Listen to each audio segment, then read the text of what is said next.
When Mike Conley was traded to the Utah Jazz from the Memphis Grizzlies 1 year ago, articles with headlines like Mike Conley puts Utah in finals contention and Mike Conley is a superstar, tailor-made for the Utah Jazz. Those headlines were all over the place. But this trade has completely blown up in Utah's face. Conley has been a major disappointment. He's having one of the worst seasons of his entire 13-year career. He's getting booed on the home floor, and he looks like a completely different player for Utah. In today's video, I'm looking back at the Mike Conley trade 1 year later and breaking down what went wrong.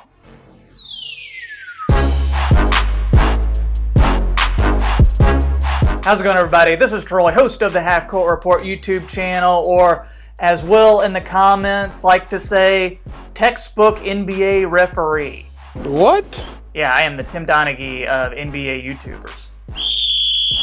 So we're taking a look back at the Mike Conley trade in today's video, and this trade wasn't as bad as the Kevin Garnett, Paul Pierce to Brooklyn for a whole bunch of picks. It wasn't that level bad, but I think it was pretty close. Tons to get into with that, but would really help me out if you guys were to like this video, subscribe to this channel. We're going for 111 likes on this video. Also, follow me on Twitter at Half Court Report.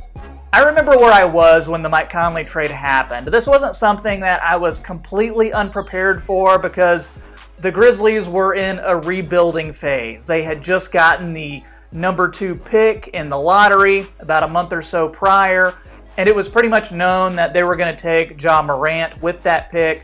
So Conley was on his way out, and unless you're a Memphis fan, you don't understand how beloved this guy was and still is really in Memphis. In fact, when Utah traded for him, their GM equated it to John Stockton being traded from the Jazz during his prime because people in Memphis loved Mike Conley. He helped get them to the conference finals. He really embodied that whole grit and grind that you hear about. He's the franchise all-time leader in minutes played, points, assists, steals. Really did everything except be an all-star and bring them a championship. But no, I was not surprised by this. Gasol had been traded a few months before at the trade deadline to the Toronto Raptors, and everybody in Memphis really happy for Gasol. So everybody in Memphis was also really happy that Conley was going to be going to a franchise like Utah that had a legitimate chance to go really deep into the playoffs. But Conley was coming off a season where he'd averaged a career high in points for Memphis, 21 points per game, 6 assists for the season, statistically one of the best years of his entire career. He was finally healthy. He played in 70 games. You might remember the year prior to that, he'd only played in 12 due to a sore Achilles, but he was healthy again. He was motivated. He was feeling good, and he was ready to help a winning team. So that's why the Utah trade really made a lot of sense. It's one of those things where he was really seen by a lot of people as one of the most underrated players in the league. Like I said before, never made an all-star team, one of the guys who probably should have at some point, but he never did. Salary may be a bit of an issue going into this season, making $32 million, but Utah didn't care. They were of the opinion, we are just one piece away from really competing with the big guys in the league to get that championship, which is why they made that Conley trade. They went all in. Let's look now at who all was involved in that trade. So leaving Utah, you had Jae Crowder, who was on an expiring deal about $7 million. Kyle Korver, also on an expiring deal of about the same amount. Grayson Allen, who they had picked up late in the first round of the 2018 draft, who averaged about 4 or 5 points his rookie year. Didn't get a lot of run, but he did have that one game toward the end of the season where he scored like 40 points. Memphis also got Utah's 2019 first-round pick. Remember, this was a few days before the draft happened, so they got that pick, and then they got a future first-round pick, which is going to be likely conveyed in 2022, depending on the protections. So my first reaction was, wow, this is a really great haul, because it turns out about 2 weeks later, Memphis flipped Kyle Korver and Jevon Carter, their backup point guard, who really didn't play much, had only been in the league for a year, flipped both of those guys to Phoenix for a second-round pick Josh Jackson, who just a few years prior was a top 5 pick, and D'Anthony Melton. Then they picked Brandon Clarke in the 2019 draft, and Brandon Clarke has shown to be a revelation. He has been one of the best rookies so far this year. Then at this year's trade deadline, they used Jae Crowder in a deal to get Justice Winslow. So it's a huge haul if you're keeping track. That's Justice Winslow, Brandon Clarke, Josh Jackson, D'Anthony Melton, Grayson Allen, and another pick coming Memphis's way in 2022. For the Grizzlies, it really couldn't have worked out any better. They are 8th currently in the Western Conference. They were expected to be one of the worst teams in the league. They have a chance to make the playoffs when the season resumes in late July. Utah, though, it hasn't been quite the same because Conley has not looked himself. He's been injured for part of the season. His defense has been all right, but his offense, he just really hasn't been able to get anything going on that end. He really can't facilitate too much either.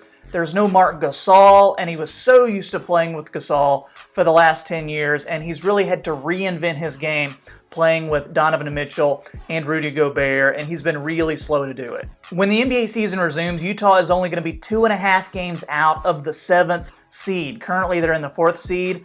And home court advantage, though, really doesn't mean anything since they're all playing at Disney. But Bogdanovich is out. You got to figure they're going to roll with a starting lineup of Conley, Donovan Mitchell, Royce O'Neal, Joe Ingles, and Rudy Gobert. Maybe the lack of Bogdanovich being there is going to open up some touches for Mike Conley. I mean, you got to hope so, right? He had this recent surge in the weeks leading up to the NBA shutdown, but there's really no evidence that he's going to be a difference maker for this team, and that's really unfortunate. The Jazz also don't have that home court advantage of the altitude of being in Utah. And all that being said, I would really be shocked if they make it out of the first round. I just don't think they have what it takes to get much farther than that. And the sad thing about this is nobody saw this coming because Conley is in the 80th percentile when he's running the pick and roll. Gobert, 90% in completing the pick and roll. His outside shooting was supposed to allow Donovan Mitchell to really slash to the hoop. That really hasn't come around. Utah is in a tough spot. And going forward, Conley, you got to think he's going to pick up his player option for next year. So you ask yourself, are they going to trade him in the offseason? Are they going to make him a 6th man? Are they going to just let him play through it and see if he eventually gets back to the player that they thought they were getting? There's lots of questions for Utah, but regardless, you got to think that Conley is going to be gone after next season at the absolute latest if they don't trade him. And to add the extra pressure, you're really going to have to hit a home run with these next couple draft picks because, like I said before, you're losing that likely 2022 pick to Memphis. So for the 2020 draft and the 2021 draft, you really got to hit it out of the park and get somebody who can contribute, get somebody who you can develop, get some young players on the team because outside of Tony Bradley, just thinking off the top of my head, who else do they really even have that they can develop? Rudy Gobert is coming up for a contract extension, and we've talked about the maybe problems that he's been having in Utah, maybe the issues he's been having with Donovan Mitchell. Who knows how overblown that is, but if Rudy Gobert walks for nothing, then you don't have any other prospects, you don't have Conley, all you have is Donovan Mitchell. So by this point, it's looking kind of like a Brad Beal, Washington Wizards type of situation. So I'm interested to see what direction they go. I'm really rooting for Conley. I've loved this guy ever since he was drafted by the Grizzlies. The dude is one of my favorite players to ever put on a Grizz uniform and just ever play in the NBA in general. I would try and trade him this offseason. I think that'll be tough with his contract and the fact that a lot of teams are set at point guard and the ones that aren't will probably get somebody like LaMelo Ball, Tyrese Halliburton, or Killian Hayes in the upcoming draft, which will be their point guard of the future. So Utah's in a tough spot. Conley's in a tough spot. There's no easy answers, but I am excited to see what happens with it. Tell me in the comments what you think about this trade when it happened. Did you think it was a good haul? Did you think Conley was really going to be a difference maker for Utah? Also, we are going for 111 likes on this video. Would mean so much if you like this video and subscribe to this channel. Thanks so much for watching. I'm Troy with the Half Court Report, and I'll see you next time. Hey guys, one more thing. Here's some more videos to check out on the Half Court Report channel. I hope you like them, and thanks for watching.